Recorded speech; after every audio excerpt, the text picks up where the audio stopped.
বারুদের গন্ধ কাটছে ধীরে ধীরে। গাজা এবার পাকাপাকি শান্তি ফিরবে। অস্ত্র ত্যাগ করছে হামাস, গাজা থেকে ধাপে ধাপে সেনা সরাবে ইসরায়েল। স্থায়ী শান্তির লক্ষ্যে ঐতিহাসিক চুক্তি ঘোষণা ডোনাল্ড ট্রাম্পের। স্থায়ী শান্তি ফিরবে গাজায়, ফিরবে কি এখনো ঠিক বিশ্বাস হচ্ছে না গাজার মানুষের।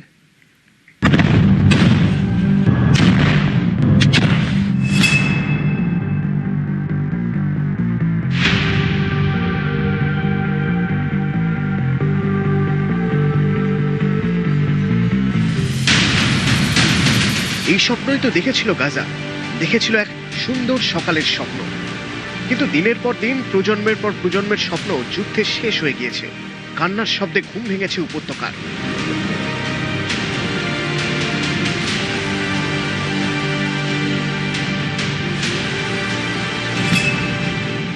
সাতই অক্টোবর 2023 ইসরায়েলে হামলা চালায় হামাস, পাল্টা গাজায় হামলা চালায় ইসরায়েল।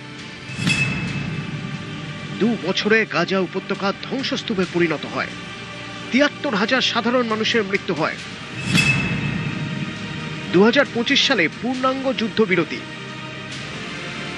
কিন্তু গাজায় এখনো ইসরায়েলি সেনা, এখনো ভারী বুটের শব্দ, এখনো প্রতিটা রাত কাটে আতঙ্কে। যে কোনো দিন নতুন করে যুদ্ধ শুরু হয়ে যাবে না তো? হামাস মারার নাম করে আবার সাধারণ মানুষের সর্বনাশ হবে না তো? কারণ ইসরায়েলের বিরুদ্ধে বারবার যুদ্ধবিরতি চুক্তি লঙ্ঘনের অভিযোগ উঠেছে। চুক্তির পর থেকে ইসরায়েল সেনার হাতে 1000-এরও বেশি নিরীহ প্যালেস্তানীয়র মৃত্যু হয়েছে।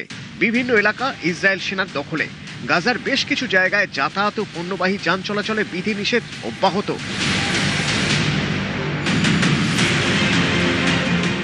আমেরিকার প্রেসিডেন্ট ডোনাল্ড ট্রাম্প অবশ্য দাবি করেছেন তার গঠিত বোর্ড অব পিস গাজায় হামাস ও অন্য সব সশস্ত্র গোষ্ঠীকে নিরস্ত্র করার বিষয়ে সমঝোতায় পৌঁছেছে। গাজায় স্থায়ী শান্তি এবং নিরাপত্তার লক্ষ্যে ঐতিহাসিক চুক্তির কথা ঘোষণা করলেন ট্রাম্প। মার্কিন প্রেসিডেন্টের ঘোষণা, মিশরের মধ্যস্থতায় চুক্তিতে সম্মত হয়েছে প্যালেস্তাইনের সশস্ত্র গোষ্ঠী হামাস এবং ইসরায়েল।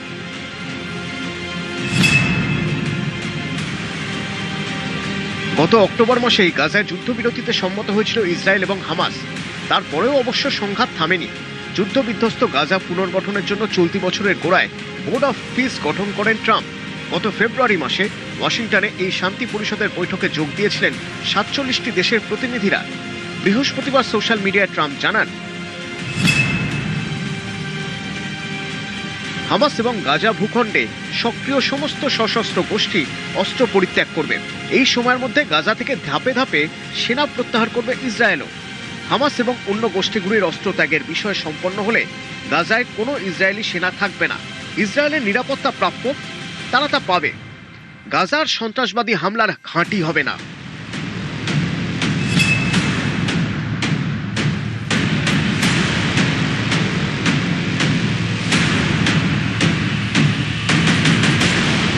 তাহলে কি এবার গাজা শান্তির স্বপ্ন দেখতে পারে? ডোনাল্ড ট্রাম্পের দাবি, এবার গাজায় শুধুই শান্তি, নতুন করে সেজে উঠবে গাজা। যদি সত্যিই তা হয়, তবে দীর্ঘদিনের এক সংঘাতের অবসান হবে। বিশ্ব রাজনীতির এক নতুন অধ্যায় শুরু হবে। গাজা ফিরে পাবে পুরনো দিন। যুদ্ধের সাইরেন বাজবে না আর। নিউজ 18 বাংলা। পৌরাণিক যুগে দেবতা আর অসুররা মিলে সমুদ্র মন্থন করেছিলেন, তাতে অমৃত উঠেছিল। কলিযুগে সমুদ্র মন্থন করবে মোদী সরকার। পেট্রোলিয়াম ও প্রাকৃতিক গ্যাস মন্ত্রকের প্রকল্পে অনুমোদন দিল কেন্দ্রীয় মন্ত্রিসভা। ইরান আমেরিকার যুদ্ধে বারবার অবরুদ্ধ হচ্ছে হরমুজ, যাতে ভারতের তেলের যোগান তাতেই বাধা পেয়েছে বারবার। ভারত নিজের জ্বালানির 85% বিদেশ থেকে আমদানি করে।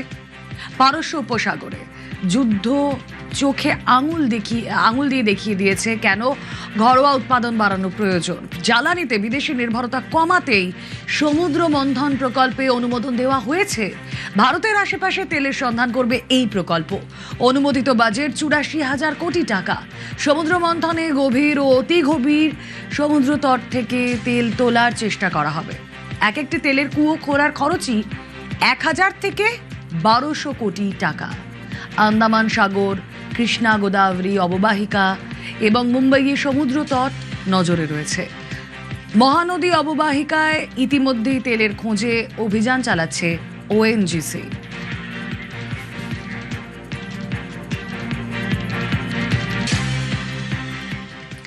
মধ্যপ্রাচ্যের যুদ্ধের আঁচ কমতে এলপিজিতে সুখবর।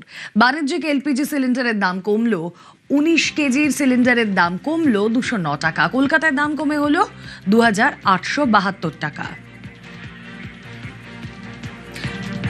সুখবর, এলপিজিতে বাণিজ্যিক এলপিজি সিলিন্ডারের দাম কমলো। মধ্যপ্রাচ্যের যুদ্ধের আঁচ কমতেই এলপিজির দাম কমলো। 19 কেজি সিলিন্ডারের দাম কমলো 209 টাকা। কলকাতায় দাম কমে হলো 2872 টাকা।